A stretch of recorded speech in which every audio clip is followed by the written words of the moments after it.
మీరు మాట్లాడుతున్న ఈ గురుకుల పాఠశాల నేను రోజు కుట్ర చేసి గురుకుల పాఠశాలలో విషాహారం నేను తినిపిస్తున్నా అంటున్నారు. మీరు ఒక అమ్మగా ఎప్పుడైనా ఆలోచించినారా? అసలు మీరు మాతృమూర్తి అయితే ఈ మాట మాట్లాడగలరా మీరు? సురేఖ గారు, మీకు కూడా ఒక బిడ్డ ఉన్నది. ఒక తల్లి ఒక తండ్రి తన సొంత బిడ్డలను విషం పెట్టి చంపుతాడానండి? మీరు ఎట్లా మాట్లాడుతున్నారు? నేను నా సొంత బిడ్డలను వదిలేసి ఈ 2 లక్షల మంది బిడ్డలు నా బిడ్డలు అనుకొని నేను నా పిల్లలు వదిలేసి ఈ పిల్లలందరి చుట్టూ తిరిగిన నేను ప్రతిరోజు కూడా ఆరాటపడ్డా. నేను 9 సంవత్సరాలు ఆరాటపడ్డా. అందుకొరకే ఇవాళ అద్భుతమైన ఫలితాలు వచ్చినాయి. ఎలాంటి వసతి లేని బిడ్డలకు ఆ రోజు కేసీఆర్ గారితో మాట్లాడి వారిని ఒప్పించి 300 ఉన్న గురుకుల పాఠశాలను 1000 గురుకుల పాఠశాలలాగా చేసి ఎంతోమంది అమ్మాయిలు చిన్నతనంలోనే పెళ్ళిళ్ళు అవుతుంటే వాళ్ళందరూ కూడా పెళ్ళిళ్ళు తర్వాతైనా చేసుకోవచ్చు, వాళ్ళు ప్రయోజకులు కావాలని చెప్పేసి వేల మంది జీవితాలు కాపాడు. ఆనాడు కేసీఆర్ గారి దార్శనికత వల్ల దాదాపుగా 75 డిగ్రీ కళాశాలలు తీసుకొచ్చినాం.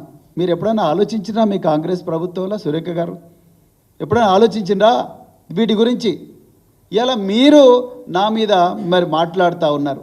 అసలు మీ గురించి తెలంగాణ ప్రజలకందరికీ తెలుసు, మరి ముఖ్యంగా వరంగల్ ప్రజల్లో మీ కుటుంబం చేసిన అఘాయిత్యాల వల్ల ఎంతోమంది జీవితాలు నాశనమయ్యారు. మరి ముఖ్యంగా విద్యార్థుల జీవితాలు హాస్టళ్ళల్లో, యూనివర్సిటీ హాస్టళ్ళల్లో ఇంకెంతోమంది మహిళలు వాళ్ళందరి జీవితాలు కూడా మీ కుటుంబం చేసిన అఘాయిత్యం వల్ల నాశనమైన ఇవాళ మరి వరంగల్లో ఉండే గెస్ట్ హౌస్లు, వరంగల్లో ఉండే ప్రభుత్వ గెస్ట్ హౌస్లు, అదేవిధంగా మీ ఫామ్ హౌస్ల గోడలు ఈ అఘాయిత్యాలకు సాక్ష్యం.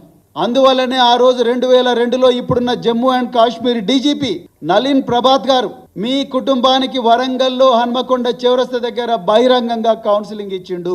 దానికి సాక్షి ఈరోజు మీ వర్ధన్నపేట ఎమ్మెల్యే, ఒకప్పుడు సీఐగా ఉన్న కేఆర్ నాగరాజు. ఆయన అడగండి, ఇలా ఆయన ఫోన్ చేసి అడగండి వర్ధన్నపేట.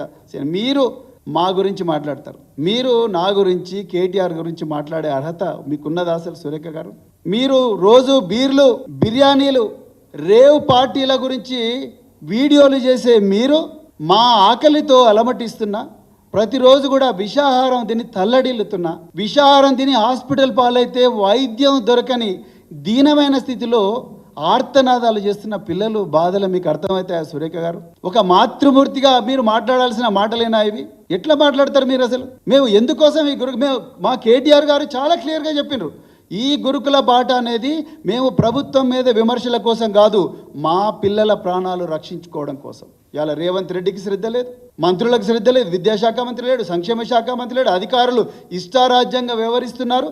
అందుకొరకే మేము ఇలా గురుకుల బాట పెట్టినాం. మీరేం మాట్లాడుతున్నారు? మేము వృధా చేసినాం ఆ 99 కోట్లు. తీసుకురండి రికార్డులు, ఏం తీసుకొస్తారో. MFSN ఛానల్కు లైక్ చేయండి, షేర్ చేయండి, సబ్స్క్రైబ్ చేయండి.